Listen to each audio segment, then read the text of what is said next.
আসসালামু আলাইকুম। Technical trading tips BD চ্যানেলের পক্ষ থেকে মার্কেট ডিসকাশনে সকলকে জানাই স্বাগতম। আপনারা ওয়ারেন বাফেটকে অবশ্যই সবাই চিনে থাকবেন। এই বিনিয়োগে শেয়ার মার্কেটের বিনিয়োগের জন্য যারা আসেন তারা অবশ্যই কম বেশি ওয়ারেন বাফেটের নাম শুনেছেন। তিনি বলেন, যদি তুমি তোমার ব্যবসার দুর্বলতা জানো তবে ভয় নেই, কিন্তু না জানা থাকলে ঘোর বিপদের ভিতরে আছো।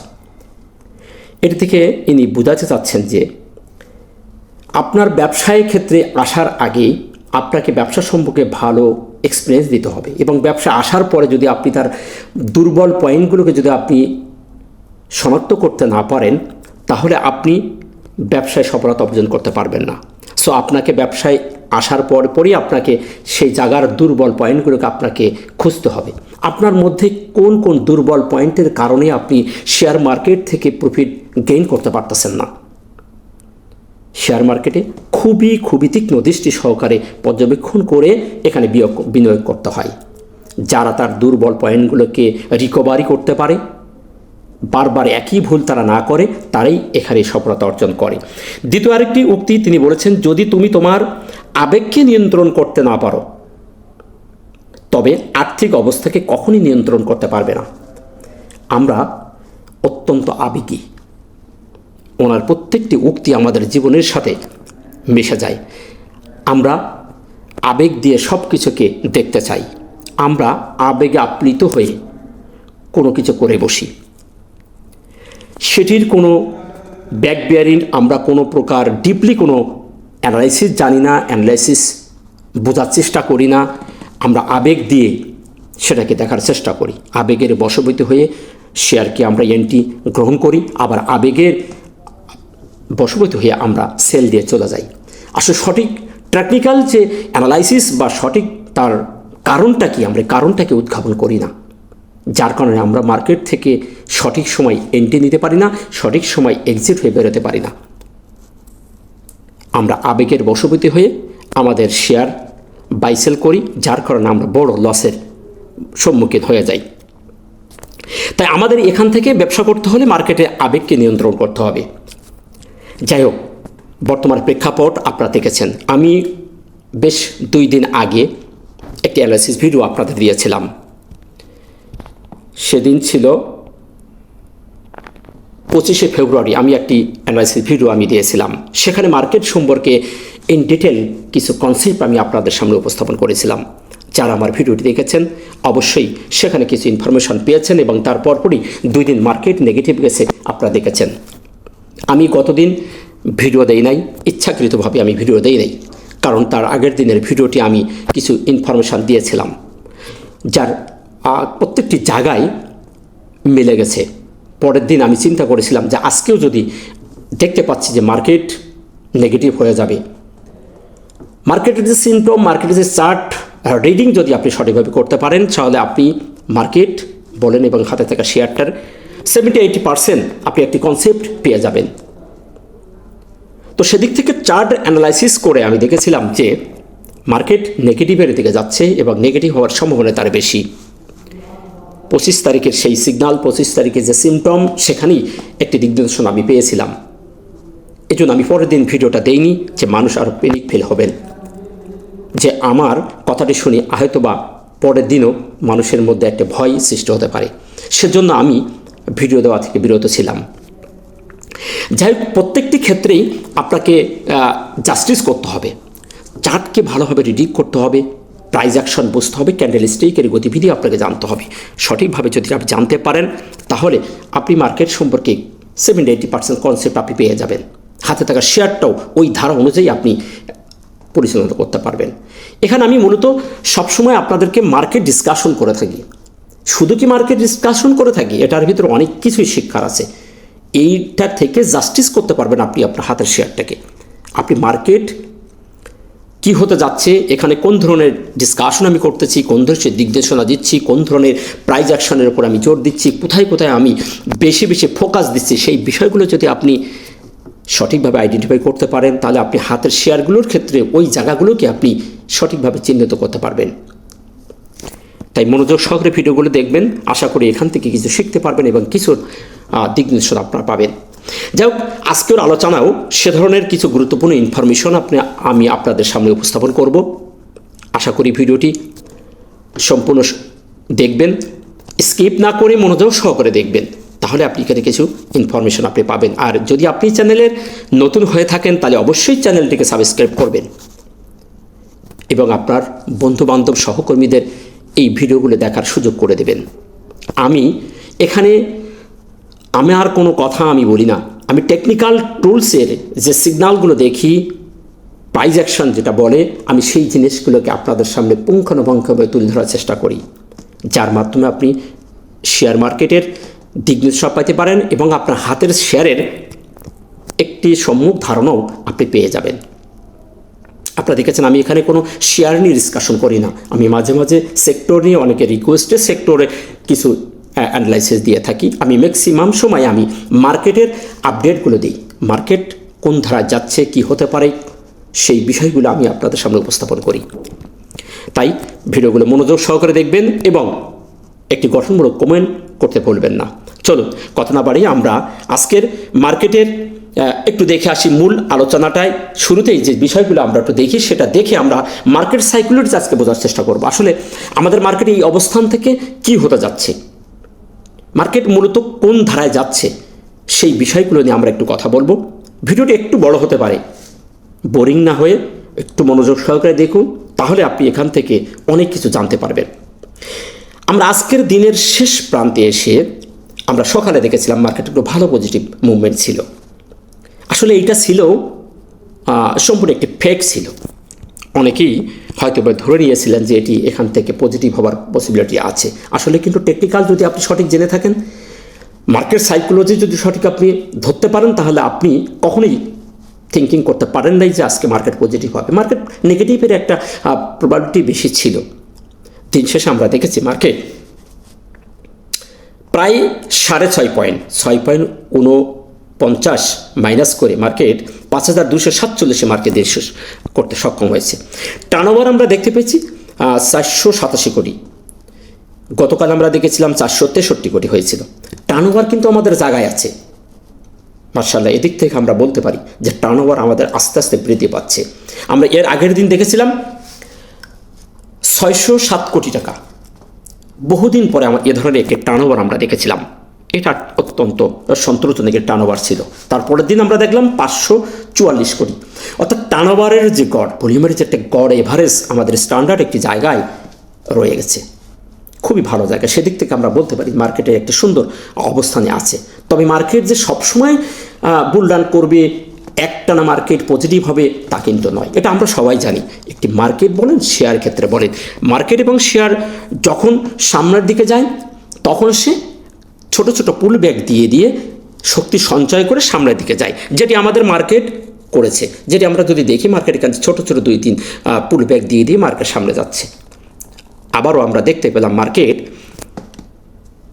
ভালো একটি পর্যায়ে যেয়ে আস্তে করে আবার ছোট করে দুটো একটি নেগেটিভ ক্যান্ডেল দিয়েছে। এখন এই পুলব্যাকটা কত দূরে যাবে সেই বিষয় নিয়ে এবং কোথা থেকে মার্কেট আবার পুলব্যাক করে সামনের দিকে ঘুরে যাবে, সেই বিষয়গুলো আমরা আজকের আলোচনায়, আমরা আজকের অ্যানালাইসিসে আমরা একটু খুঁটিনাটি বিষয়গুলো একটু জানার চেষ্টা করব। এবং আমরা দেখতে পেয়েছি দিনের শেষে 193টি শেয়ারের দাম বৃদ্ধি পেয়েছে, 129টি শেয়ার নেগেটিভ, 71টি শেয়ারের কোনো পরিবর্তন হয় নাই। এবং টপ সেক্টরের মধ্যে আমরা আজকে দেখেছি সেই ঘুরে ফিরে সেই 4টি সেক্টর কিন্তু আসতেছে। এর আগে দিয়ে আমি বলেছিলাম যে textile, engineer, Pharma, finance, food alliance, যেটা এই শেয়ারগুলো কিন্তু ঘুরে ঘুরে আসতেছে। আপনারা একটু খেয়াল করে দেখবেন, প্রত্যেকটা দিন এই সেক্টরগুলি আসছে। মাঝে মধ্যে 2-1 দিন ছুটছাট করে কয়েকটা সেক্টর উঠে আসতেছে, সেগুলো কিন্তু স্টে করতে পারতেছে না। আপনারা দেখেন মাঝে ব্যাংক আসলো, ইন্স্যুরেন্স আসলো, হঠাৎ করে একদিন অমাবস্যা চাঁদের মতো তারা এসে চমক লাগিয়ে আবার উধাও হয়ে গেছে। তবে এই সেক্টরগুলো একটু তাদের নিউট্রাল অবস্থায় চলে এসেছে। সেক্টরগুলো যে কোনো সময় একটি ভালো মুভমেন্টে যাওয়ার জন্য প্রস্তুতি গ্রহণ করছে। প্রত্যেকটি শেয়ার সেক্টরের প্রত্যেকটি শেয়ার একটি রিজনেবল প্রাইজের সে সাপোর্ট লেভেলের কাছে তারা ঘোরাঘুরি করছে এবং খুবই একটা রিজনেবল জায়গায় একটা সাইডওয়াইজ হয়ে মার্কেটে তারা অবস্থান করছে। সো এই শেয়ার সেক্টরের প্রতিটি শেয়ার খুব তাড়াতাড়ি একটা পজিটিভ মুভমেন্টে যাওয়ার সম্ভাবনা আছে। যাই হোক, আমরা সেদিকে আর কথা না বাড়িয়ে আমরা চলে যাচ্ছি আজকের যে মার্কেটের ক্যান্ডেলটার দিকে। ক্যান্ডেলটি আজকের যে ক্যান্ডেলটি করেছে, প্রাইস অ্যাকশনের প্রথমেই আমরা জেনে থাকি যে সিগন্যালটা আমরা মার্কেটে এবং শেয়ারের ক্ষেত্রে পেয়ে যাই, সেটি হলো প্রাইস অ্যাকশন। ক্যান্ডেল স্টিকের মাধ্যমে আমরা কিন্তু জানতে পারি যে আসলে কোন ধরনের সিচুয়েশনে শেষ হলো এবং আগামীকাল কী হতে যাচ্ছে।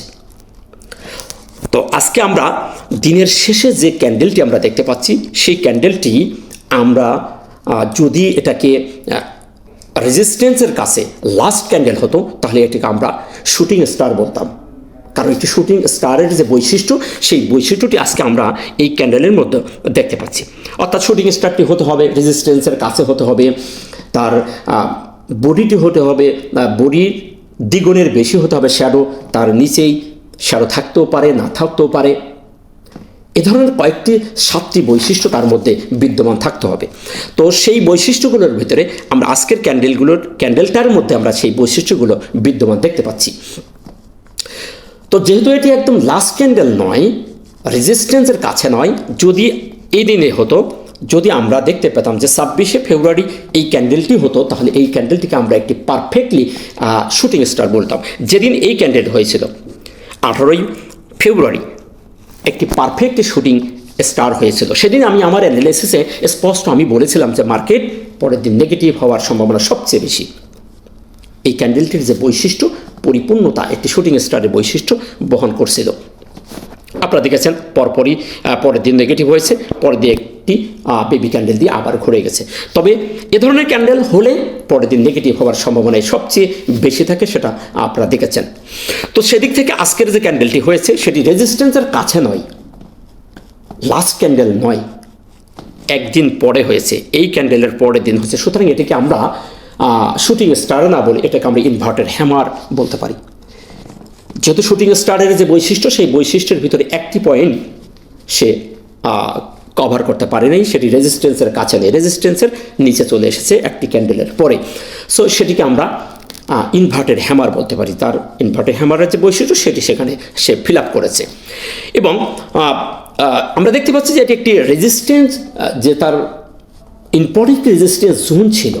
আমরা মার্কেটের সবচেয়ে ইম্পর্টেন্ট একটি জায়গায় আমরা অবস্থান করেছিলাম বেশ কিছুদিন আগে। আমরা প্রত্যেকটি সময় প্রতীক্ষায় ছিলাম। আমরা এইখান থেকে প্রায় 28শে নভেম্বর থেকে আমরা দীর্ঘ সময় আমরা অপেক্ষা করেছি যে আমাদের এই জোনটা মার্কেট কবে আমাদের ভেঙে যাবে, যেটি আমাদের 5235 থেকে 40, 30 থেকে 40, 30-35 আশপাশ এই জোনটার আমাদের সবচেয়ে ইম্পর্টেন্ট একটি রেজিস্ট্যান্স জোন ছিল। সেই জোনটা আমাদের আমরা 25শে ফেব্রুয়ারি আমরা বড় একটি ভলিউম দিয়ে খুবই ভালো একটি পারফরমেন্স দিয়ে মার্কেটকে আমরা বেড়ে যেতে সক্ষম হয়েছি। তো সেখান থেকে যে মার্কেট কিন্তু একটি রেজিস্ট্যান্সে বাধা পেয়েছিল। এই অ্যানালাইসিস আমি বলেছিলাম, এই দিনের অ্যানালাইসিস আমি বলেছিলাম মার্কেট ভালো একটি ভলিউম দিয়ে ভালো একটি ক্যান্ডেল দিয়েছে, কিন্তু এখানে একটি কনফিউশন রয়ে গেছে। সেই জায়গাগুলোকে আমি আপনাদের দেখাবো, একটু পরেই আমি দেখাবো। আমাদের এই আজকের ক্যান্ডেলের বিষয়টা একটু ডিসকাস করে নিয়ে আমরা সেই জায়গাগুলো একটু চিহ্নিত করে দেখানোর চেষ্টা করব। তো আজকের ক্যান্ডেলটি আমাদের সেই ইম্পর্টেন্ট যে রেজিস্ট্যান্স জোন ছিল, বিগত আমাদের কাঙ্ক্ষিত যে রেজিস্ট্যান্স জোনটা ছিল, সেই জোনে আজকে আমরা দেখতে পাচ্ছি সেই রেজিস্ট্যান্স জোনের ওপরে এসে সে থেমে গেছে। সেই জোনের ওপরেই সে একটি ইনভার্টেড হ্যামার ক্রিয়েট করে দিয়ে শেষ করেছে। সো এখন মার্কেট কি হতে পারে? তাহলে কি মার্কেট এই রেজিস্ট্যান্স জোনটাকে, যেটি এখন তার সাপোর্ট হয়ে গেল, এই সাপোর্ট জোনটাকে সে অনার করবে, নাকি এখান থেকে ভেঙে সে নিচে চলে আসবে? এখন সবার ভিতরে এই জায়গাটাই নিয়ে কনফিউশন। আসলে এই জায়গাটাকে আমরা একটু ক্লিয়ারলি বোঝার চেষ্টা করব, মুখে নয়, আমরা বাস্তবে আমরা চার্ট অ্যানালাইসিসের মাধ্যমে আমরা একটু দেখব আসলে এই জায়গাগুলো কি হতে পারে। টেকনিক্যাল আপনারা সবাই জানেন 100% কাজ করে না, তবে 70-80% কাজ করে, এটা নিশ্চিত। এটা সবাই সমাদৃত, সবাই জানেন যে এটি 70-80% কাজ করে, 100% না কাজ করলেও। তো সেদিক থেকে আমরা চার্টের মাধ্যমে আমরা বাস্তব জায়গাগুলো আমরা একটু খুঁটিয়ে খুঁটিয়ে দেখার চেষ্টা করব। আসলে আমাদের মার্কেট যে অবস্থানে এসে আজকে দিনটা শেষ করেছে, যেটি আমাদের ইম্পর্টেন্ট রেজিস্ট্যান্স ছিল, সেই রেজিস্ট্যান্স জোনে এসে মার্কেট একটি ইনভার্টেড হ্যামার করছে। এটি যেহেতু চলার পথে এই ইনভার্টেড হ্যামারটি যদি আমাদের এরকম ডাউন ট্রেন্ডে সাপোর্ট লেভেলের কাছে হতো, তাহলে আমাদের জন্য খুবই একটি পারফেক্ট পজিটিভ একটি সিগন্যাল আমরা পেতাম। যেহেতু চলার পথে, যেহেতু সেটি লাস্ট ক্যান্ডেল নয়, লাস্ট ক্যান্ডেল হলে আবার শুটিং স্টার হয়ে যেত, যেহেতু লাস্ট ক্যান্ডেল নয়, চলার পথে ছোট কারেকশনের মধ্যে এ ধরনের ক্যান্ডেল হওয়াটাকে আমাদের অন্য ধারায় একটু চিন্তা করতে হবে। আমি ম্যাক্সিমাম সময় বলে থাকি যে মাঝে মাঝে যদি এ ধরনের ক্যান্ডেল হয়, সেগুলো কনফিউশন ক্যান্ডেল, বেবি ক্যান্ডেল হিসেবে আমরা আখ্যায়িত করব। এখন আমাদের যে জায়গাটি আছে সাপোর্ট লেভেল হয়ে গেছে, আমাদের সেই গুরুত্বপূর্ণ রেজিস্ট্যান্সটা এখন আমাদের সাপোর্ট হয়েছে। এখন কথা হলো আমাদের এই সাপোর্টটাকে সে কীভাবে দেখছে, মার্কেট কীভাবে দেখবে, এই সাপোর্টটাকে অনার করবে নাকি এখান থেকে সে আরও নিচে আসবে, আসলে সে কোথায় আসতে পারে, আর না আসলে সে কোথায় আবার এখান থেকে কি করতে পারে, কি ধরনের কার্যক্রম করতে পারে, এটাই এখন আমাদের জানার বিষয়। তো এই বিষয়টাকে আমরা আর একটু পিছনে যেয়ে আমরা একটু দেখে আসি আসলে এই ধরনের সিমটমে আমাদের মার্কেট কী ধরনের বিহেভ করে থাকে। আমি আপনাদের একটুখানি সময় নিচ্ছি। মার্কেট আমাদের যে অবস্থান থেকে আসে, এ ধরনের যদি মার্কেট ডাউন ট্রেন্ড আসে, যে সময়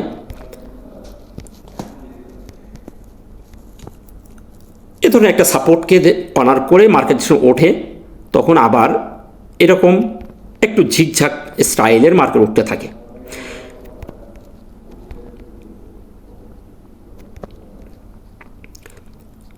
তো এরকমভাবে যে সময় ওঠে মার্কেট, উঠতে যে সময় তার ইম্পর্টেন্ট একটি রেজিস্ট্যান্স জোন থাকে, একটা রেজিস্ট্যান্স জোন যখন সে ব্রেকআউট করে উপরে চলে যায়, যাওয়ার পরে সে সেখান থেকে একটা রিটেস্টের জন্য সে আসে, সেটা কোনো পুল ব্যাক নয়, সেটা একটা রিটেস্টের জন্য সে আবার এই যে জায়গাটিকে সে বড় আকারে একটি ভেঙে বেরিয়ে গেছিল, সেই জায়গায় সে আবার রিটেস্টের জন্য সে ফিরে আসে।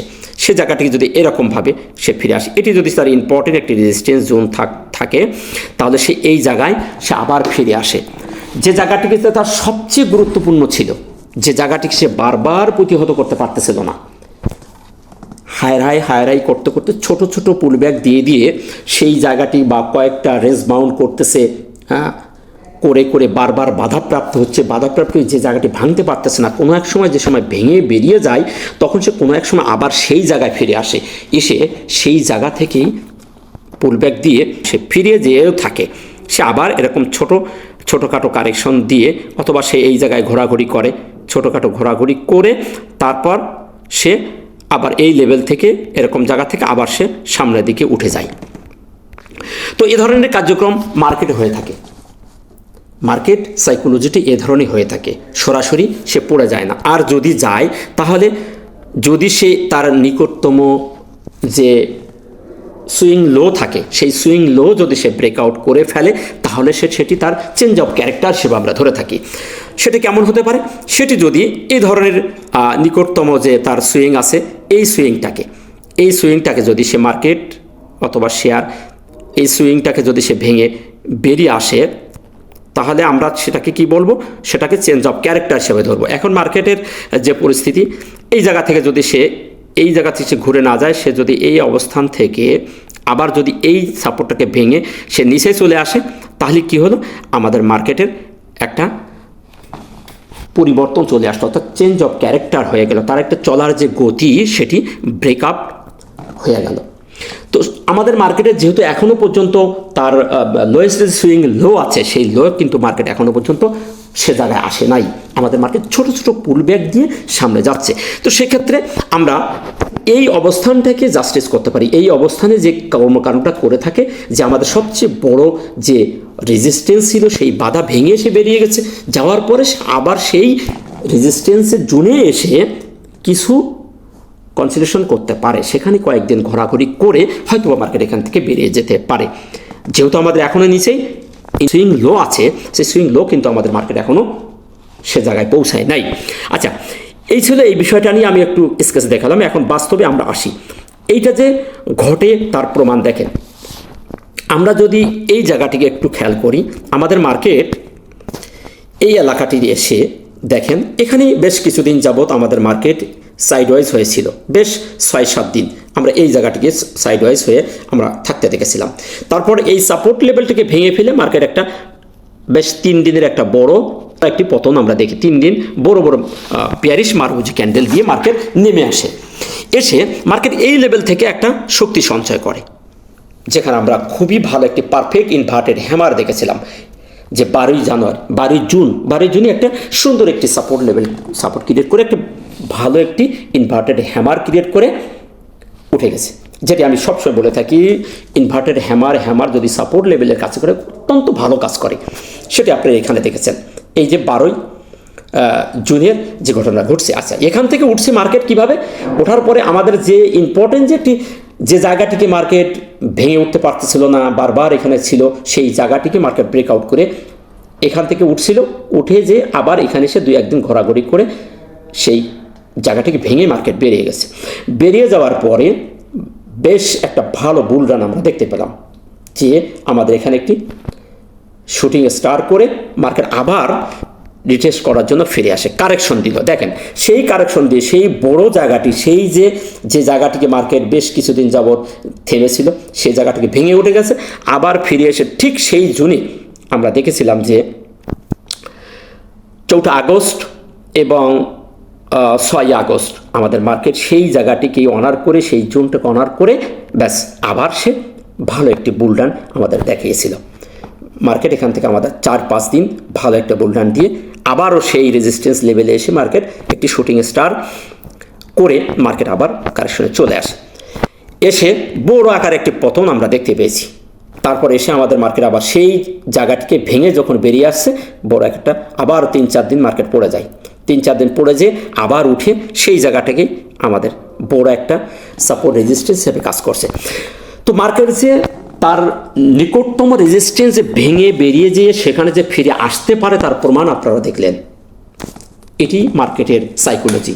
মার্কেট কখনো একই ধারায় সামনের দিকে যায় না, যখনই সে বেরিয়ে যায় যে সে আবার পূর্বের সেই বাধাকে সে স্মরণ করে ফিরে আসে, এসে সেখান থেকে আবারও সে সামনের দিকে যাওয়ার জন্য ট্রাই করে। তো সেদিক থেকে আমরা দেখতে পাচ্ছি যে মার্কেট আমাদের বারবার এই এলাকাটিকে ওঠার জন্য চেষ্টা করেছিল। আমরা যদি দেখি এই জোনটা আমাদের একটা খুবই সাইডওয়েজ একটা জোন ছিল, এই জোনটার ভিতর থেকে মার্কেট বারবার ওঠার চেষ্টা করছে কিন্তু উঠতে পারে নাই। ছোট ছোট আমরা দেখতে পেয়েছি এই এলাকা থেকে এই মার্কেট যথেষ্ট কারেকশন করে ওঠার চেষ্টা করেছিল। তারপর এসে আমরা এই জায়গায় থেকে এই লেভেলে এসে মার্কেট তার সেই রেজিস্ট্যান্স জোনটাকে ব্রেকআউট করে ফেলে আমাদের মার্কেট কোথায় যেয়ে থামলো, আমাদের মার্কেট ওদিনকে এসে এই দিনকেই 25শে ফেব্রুয়ারি মার্কেট আমাদের থেমে গেল এই এলাকাটিতে, এই এলাকাটাই মার্কেট আমাদের থেমে গেল। কোথায় থামছে একটু দেখেন, মার্কেট যে কোথায় 25 তারিখে থেমে গেছিল, দেখেন 25 তারিখে যে জায়গাটি থামছে, এই দেখেন এই এলাকাটি, এই যে 2 দিন 30শে জুন, 30শে জুলাই, 31শে জুলাই মার্কেট এখানে একটি তার যে এই জায়গাটিকে একটা সাপোর্ট নিয়েছিল, এই 2 দিন একটা সাপোর্ট নিয়ে এখানে উঠে গেছিলো, সেই জায়গাটি তার রেজিস্ট্যান্স হয়েছে। আমরা যদি আরও একটু পিছনে যাই তাহলে আমরা দেখতে পাই সেই জায়গাটি পিছনের যদি আসি তাহলে আমরা এই জায়গাটার এই একটা জায়গা আর এখানে একটা জায়গা, এই 2টা জায়গা, এই একটা 7ই নভেম্বর, 10ই নভেম্বর এবং 11ই নভেম্বর এই একটা জায়গায় সে সাপোর্ট ক্রিয়েট করছে, আবার এসে সে এখানে একটা সাপোর্ট ক্রিয়েট করছিল 30শে জুলাই এবং 31শে জুলাই। এই 4টা দিন যেখানে সে সাপোর্ট নিয়েছিল, আমাদের মার্কেট গত পরশু দিন অর্থাৎ 25শে ফেব্রুয়ারি ঠিক সেই জায়গায় সেই লেভেলটিতে এসে মার্কেট দিন শেষ করে। তখনই আমার খটকা লেগেছিল যে এটা একটা প্রত্যেকটি জায়গায় দেখবেন সাপোর্ট রেজিস্ট্যান্সকে মার্কেট অনার করবেই, ছোট হোক বড় হোক জায়গায় সে অনার করে থাকে।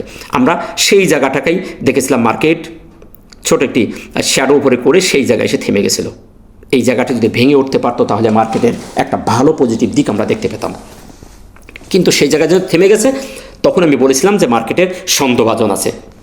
আপনারা দেখেছেন পরের 2 দিন মার্কেট নেগেটিভ এবং আমাদের সেই রেজিস্ট্যান্স জোন যেটি ছিল সেই জায়গাটি এখন সাপোর্ট জোন হিসাবে কাজ করছে। মার্কেট এখন সেই জায়গায় এসে থেমে গেছে, একটি ইনভার্টেড হ্যামার ক্রিয়েট করে দাঁড়িয়ে গেছে। এখন মার্কেট কি করতে পারে, আমরা যেটা দেখলাম, আমরা একটু ছবিতে যা দেখলাম, প্রিভিয়াস যে ইতিহাসটা যেটা দেখলাম, সেখান থেকে আমরা দেখতে পাচ্ছি যে মার্কেট আমাদের যে সিমটম হওয়ার কথা ছিল, যেহেতু এই রেজিস্ট্যান্সটা ছিল গুরুত্বপূর্ণ, সেই জায়গাটিকে যখন মার্কেট বেরিয়ে গেছে, এখন মার্কেট আবারও একটি রেজিস্ট্যান্সে সে বাধা পেয়েছে। এখন বাধা পেয়ে এখন সে আবার রিটেস্টের জন্য এই জায়গায় সে আসতে পারে, এটাই স্বাভাবিক যেটি হয়ে থাকে। এটা আসার পরে হয়তোবা সে এখান থেকেই এখানে এই ছোটোখাটো দুটো একটা ক্যান্ডেল করতে পারে, এখানে একটি ছোটোখাটো দুটো একটা ক্যান্ডেল করে হয়তোবা আমরা এখান থেকে মার্কেটের আবার ঘোরাঘুরি করতে পারে, করে হয়তো মার্কেট এখান থেকে একটা টান মেরে উপরে উঠে যাবে, যেটা আমাদের প্রিভিয়াস যে ইতিহাস যেটা বলছে। আর মার্কেটের সাইকোলজিটি এভাবে কাজ করে, যেহেতু এটি একটি বড় ইম্পর্টেন্ট একটি সাপোর্ট লেভেল আমরা বলবো, এই সাপোর্ট লেভেলটিকে দীর্ঘদিন ধরে মার্কেট আমাদের ভেঙে উঠতে পারে নাই, সে বারবার এখানে বাধা পেয়ে ফিরে আসছে, আবারও সে আমাদের আজকে আমরা দেখতে পেলাম সেই জায়গায় সে দাঁড়িয়েছে। সো এই জোনটা আমাদের জন্য অত্যন্ত একটি ইম্পর্টেন্ট জোন হিসাবে কাজ করছে। আশা করি বিষয়টি আপনারা বুঝতে পেরেছেন। এখন মার্কেট যদি এই জায়গাটিকে ফল করে তাহলে মার্কেট কি হতে পারে, তাহলে ওই যে আমি আগে আপনাদেরকে বলেছি যে এখনও পর্যন্ত আমাদের প্রিভিয়াস যে লেটেস্ট যে সুইং লো আমাদের আছে, এই যে সুইং লোটা, এই সুইং লোটা আমাদের জন্য খুবই ইম্পর্টেন্ট একটি সুইং লো হিসাবে আমাদের ডাইরেকশন দিয়ে থাকে, দিচ্ছে এইটা। এই সুইং লোটা যদি যতক্ষণ পর্যন্ত না ভাঙবে ততক্ষণ মার্কেট আমাদের চক করবে না, অর্থাৎ চেঞ্জ অফ ক্যারেক্টার করবে না, যেটা টেকনিক্যাল ভাষায় আমরা বলে থাকি বস এবং চক বলে থাকি। আমাদের মার্কেট কিন্তু অলরেডি বস করেছে, বস করে সেই ছোটো ছোটো বস করতে করতে আমাদের মার্কেট চকও করেছে। তো এখন আমাদের মার্কেটে যদি ডাউন ট্রেন্ডে আসার শক্তিশালী হয়ে আসে তাহলে আমাদের এই জায়গাটিকে ভেঙে আসতে হবে। মার্কেট আমার যতক্ষণ পর্যন্ত আমাদের এই হায়ার লোটা ব্রেক না করছে ততক্ষণ পর্যন্ত আমরা বলতে পারবো না যে মার্কেট আমাদের নেগেটিভ এবং ডাউন ট্রেন্ড এসে গেছে। হ্যাঁ, এটুকু রিটেস্ট করতে পারি। এখন এই বিষয়টিকে যদি আমরা একটু টাইম ফ্রেমে যাই, টাইম ফ্রেমে যদি আমরা 1 আওয়ার টাইম ফ্রেমে দেখার চেষ্টা করি তাহলে আমরা ক্লিয়ার জিনিসটা দেখতে পাই যে এখানে আমাদের মার্কেট যে আপ ট্রেন্ডে আছে এবং যে ছোট ছোট কারেকশন দিচ্ছে, যে রিটেস্ট করতে করতে যাচ্ছে, সেটা আমরা এখানে দেখতে পাই। আমাদের যে রিটেস্টের যে সর্বশেষ জায়গা আমরা যেটা দেখেছিলাম ডেলিতে, আমরা 1 আওয়ারে সেটা দেখতে পাচ্ছি। এই জায়গাটি, এই লেভেল পর্যন্ত মার্কেট যতক্ষণ না আসবে ততক্ষণ পর্যন্ত আমরা অপেক্ষা করতে পারি যে মার্কেট আমাদের এখান থেকে আপ ট্রেন্ডে আসে, এখান থেকে ঘুরে সামনের দিকে যাবে। তো সেখানে আমরা দেখতে পাচ্ছি যে আমাদের মার্কেট কিন্তু আমাদের সেই ইম্পর্টেন্ট রেজিস্ট্যান্সের যেটি ছিল সেটি এখন সাপোর্ট, সেই সাপোর্টের ওপরে আছে। সো মার্কেট এখানে ঘোরাঘুরি করে আমাদের এই লেভেলেই থেকে মার্কেট আবার উঠে যাওয়ার সম্ভাবনা আছে। আশা করি আপনারা এই বিষয়টি বুঝতে পেরেছেন। আমরা যদি এটাকে আরও একটু দেখি, উইকলিতে যদি দেখার চেষ্টা করি, উইকলি যে টাইম ফ্রেম আমাদের খুবই ভালো একটি ক্যান্ডেল দিয়ে আমাদের এই সপ্তাহ শেষ করেছে। গত সপ্তাহও ভালো ছিল, আমরা পরপর 4টি সপ্তাহ আমরা দেখতে পাচ্ছি যে মার্কেট আমাদের পজিটিভ একটা অবস্থানে দিন শেষ করেছে, সপ্তাহ শেষ করেছে। আমরা আজ সপ্তাহ শেষে যে ক্যান্ডেলটি দেখতে পাচ্ছি খুবই ভালো একটি ক্যান্ডেল। এই ক্যান্ডেল থেকে আমরা জাস্টিস করতে পারি, যদি এটাকে অ্যানালাইজ করি তা দেখা যায় আমাদের এখানে পুরো সপ্তাহের যে গড় যে বৃদ্ধি আর যে গড় যে মাইনাস, সেখানে বৃদ্ধিটাই বেশি, অর্থাৎ পুরো সপ্তাহটি আমাদের একটি পজিটিভ একটি সপ্তাহ ছিল। আশা করা যায় এই ধারা অব্যাহত আগামী সপ্তাহ থাকবে, তবে ছোটোখাটো কারেকশন, ছোটোখাটো পুলব্যাক হবে, এটাই স্বাভাবিক। ওভারঅলে হয়তো মার্কেট আগামী সপ্তাহ পজিটিভ থাকার সম্ভাবনা তার আছে। আমরা যদি আরও একটু ক্লিয়ার হই, আমরা হিস্টোগ্রামের বারগুলি যদি দেখি, সেখানে খুবই স্ট্রংলিভাবে হিস্টোগ্রামের বারগুলি আমাদের সিগন্যাল দিচ্ছে যে মার্কেট ভালো একটি অবস্থানের দিকে যাচ্ছে। সুতরাং কোন অ্যাঙ্গেলে আপনি বলবেন যে মার্কেট আমাদের এখান থেকে নেগেটিভের দিকে যাচ্ছে এবং বড় আকারে একটি রিটেস্ট করার জন্য নিচে চলে আসবে? আমাদের মার্কেট যে অবস্থানে আছে সেখান থেকে মার্কেট এ ধরনের সিমটম করে সামনের দিকে এগিয়ে যাওয়ার সম্ভাবনা এটা সবচেয়ে বেশি। আমরা যদি সাপ্তাহিকে যে RSIটাও দেখি, সেখানে আমাদের 46.89, এটিও আমাদের স্ট্যান্ডার্ডে আছে। আশা করি এই বিষয়গুলো আপনারা বুঝতে পেরেছেন। আমরা যদি আবার তার একটু যদি ডেলিতে ফিরে যাই, আমাদের ডেলি চার্টের যেয়ে আমরা আরও একটু বিষয় দেখে আসি। আমরা এইখানে যদি আমরা হিস্টোগ্রামের যে অ্যানালিসিসটা আমরা করে থাকি, আমরা ম্যাক্সিমাম সময় এই অ্যানালিসিসটা আমি দিয়ে থাকি, আপনারা জানেন যে এখানে বায়ার এবং সেলারের কিছু দিক নির্দেশন আমরা পেয়ে থাকি। আমরা পরপর দুদিন সিগন্যালটা দেখতে পাচ্ছি যে একটি হিস্টোগ্রামের বারটিও হালকা সবুজ হয়ে গেছে। তো হালকা সবুজ হওয়ার মানে আমাদের মার্কেট একটি সিগন্যাল প্রদান করে, সিগন্যাল প্রদান করার পরের দিন যদি আবারও করে তাহলে সেটা কনফার্মেশন দেয়। সো এই অ্যানালাইসিস থেকে আমরা দেখতে পাচ্ছি যে মার্কেট সিগন্যাল এবং কনফার্মেশন দিয়েছে। তবে মার্কেট যেহেতু একটা আপ ট্রেন্ডমুখী আছে, আমাদের এমএসিডির ক্রসওভারটি কিন্তু খুবই সুন্দর স্ট্যান্ডার্ডভাবে ঊর্ধ্বমুখী ওপরের দিকে অবস্থান করে যাচ্ছে। আমরা এর আগেও দেখেছি মার্কেটে এই 3 দিন হিস্টোগ্রামের বার হালকা সবুজ হওয়ার পরও আবার 3 দিন সবুজ হয়ে গেছে। সো আমাদের মার্কেট 2 দিন আবার হালকা হয়েছে, আবার হয়তো বা এরকম আরও 1 দিন হালকা সবুজ হওয়ার পরও মার্কেট এখান থেকে আবার ঘুরে যেতে পারে, কারণ মার্কেট তখন আপ ট্রেন্ডমুখী। আপনাকে সাইকোলজি বুঝতে হবে, মার্কেট তো ছোটো ছোটো পুল ব্যাক করে করে সামনের দিকে যাচ্ছে। মার্কেট তো বড় আকারের কোনো পরিবর্তন আমরা দেখতে পাচ্ছি না। যথেষ্ট পরিমাণ মার্কেটের মধ্যে ভলিউম বৃদ্ধি পাচ্ছে। আমরা দেখতে পাচ্ছি মার্কেটে প্রত্যেকটি শেয়ার নড়াচড়া করতেছে, বড় বড় কিছু শেয়ার ব্যতীত ছোট ছোট শেয়ারগুলো আপনারা দেখছেন ভালো ভালো মধ্যে থেকে গেম দিচ্ছে, ভালো একটা মুভমেন্ট আমরা দেখতে পাচ্ছি। প্রত্যেক দিন আমরা 100-200-র উপরে শেয়ারকে আমরা পজিটিভ হতে দেখছি। সো টার্নওভার আমরা বৃদ্ধি পাচ্ছে। সেক্ষেত্রে মার্কেটের বড় আকারের পরিবর্তনের কোনো আশঙ্কা আমরা দেখছি না। সেদিক থেকে বলা যায় যে হিস্টোগ্রামের বার থেকে কনফার্মেশন পেলেও একটি অন্তর্নিহিত যে একটি এই ধরনের একটি যে বিগত দিনের ইতিহাস থেকে আমরা দেখতে পাই যে হয়তোবা আরও 1-2 দিন এই হিস্টোগ্রামের বারটি হালকা সবুজ হয়ে আবার এখান থেকে সে ঘুরে সবুজ হয়ে যাওয়ার সম্ভাবনা তার সবচেয়ে বেশি। কারণ আমাদের যে প্রাইস অ্যাকশনের যে চার্ট যে আমরা ওখানে দেখছি এবং তার প্রিভিয়াস যে চার্ট অ্যানালাইসিসের মাধ্যমে আমরা যেটা দেখতে পেলাম, সেদিক থেকে আমরা বলতে পারি যে মার্কেট আমাদের হয়তোবা খুব তাড়াতাড়ি আবার এখান থেকে পজিটিভ মুভ নিয়ে আবারও একটি পুলব্যাক দিয়ে সামনের দিকে এগিয়ে যাবে। আশা করি এই বিষয়টি আপনারা বুঝতে পেরেছেন। আরএসআই এর ব্যাপারটি আমি বলেছিলাম যে আরএসআই 70-তে যাওয়ার পরে আমাদের একটি পুলব্যাক হওয়ার একটা সিমটম আমরা দেখে থাকি। আরএসআই 70 যাওয়া মানে ওভারবট হওয়া, এটা আমরা সবাই জানি।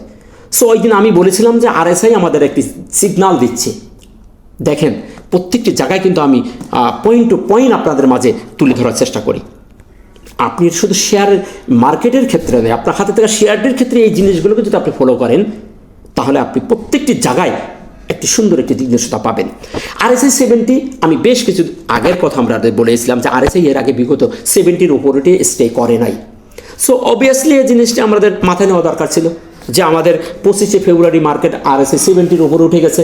সো পরের দিন আমাদের একটি কারেকশন হয়েছে, হবে ছোটোখাটো পুলব্যাক এখন হবে, মার্কেট নিচে চলে আসছে, এসে আমাদের আবার একটু ছোটোখাটো একটু পুলব্যাক দিয়ে কারেকশন দিয়ে মার্কেট আবার উঠে যাবে, এটাই স্বাভাবিক। এ নিয়ে তো প্যানিক হওয়ার কিছু নেই। মার্কেট 70-তে চলে গেছে, আবার ফিরে আসবে, এসে আবার সে 70-তে যাবে, অনেক সময় 70-র কাছাকাছি দিয়ে যায়। তবে এই জায়গাগুলোকে আমাদের তদারকি করতে হবে, এই জায়গাগুলোকে আমরা চিহ্নিত করতে হবে।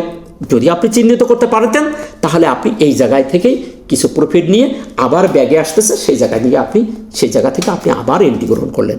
তো এই জায়গাগুলোকে আমাদের জাস্টিস করতে হবে, আপনার দুর্বল পয়েন্টগুলোকে চিহ্নিত করতে হবে, কোথায় কোথায় কী ঘটতে পারে। মার্কেটকে ভালোভাবে আপনাকে রিড করা শিখতে হবে, তাহলে আপনি মার্কেটে ভালো ভালো জায়গাগুলো আপনি ধরতে পারবেন। আশা করি এই বিষয়টিও আপনারা বুঝতে পেরেছেন। সো আসুন আমরা মার্কেটকে বেশি বেশি করে পর্যবেক্ষণ করি, বেশি বেশি করে রিড করার চেষ্টা করি। নিরাশ হওয়ার কিছু নেই, মার্কেট খুবই ভালো একটি মুভমেন্ট দিয়ে আমাদের সামনের দিকে নিয়ে যাচ্ছে। এই অবস্থায় যদি মার্কেট যেতে থাকে ইনশাল্লাহ আমাদের মার্কেট ভালো অবস্থানে যাবে, তাতে কোনো সন্দেহ নেই। ভালো থাকবেন। সামনে মাহে রমজান, আল্লাহ আমাদের সবাইকে মাহে রমজানের পবিত্রতা অর্জন করার তৌফিক দান করুক। সবাই সবার জন্য দোয়া করবেন। ইনশাল্লাহ দোয়া করছি মাহে রমজান আমাদের জন্য একটি ভালো রহমতের মাস, তাই আমাদের ভালো শেয়ার মার্কেটের জন্য একটি রহমত স্বরূপ হয়ে আমাদের মাঝে আসবেন। দোয়া করবেন। দেখা হচ্ছে পরবর্তী কোনো ভিডিওতে। আসসালামু আলাইকুম ওয়া রাহমাতুল্লাহ।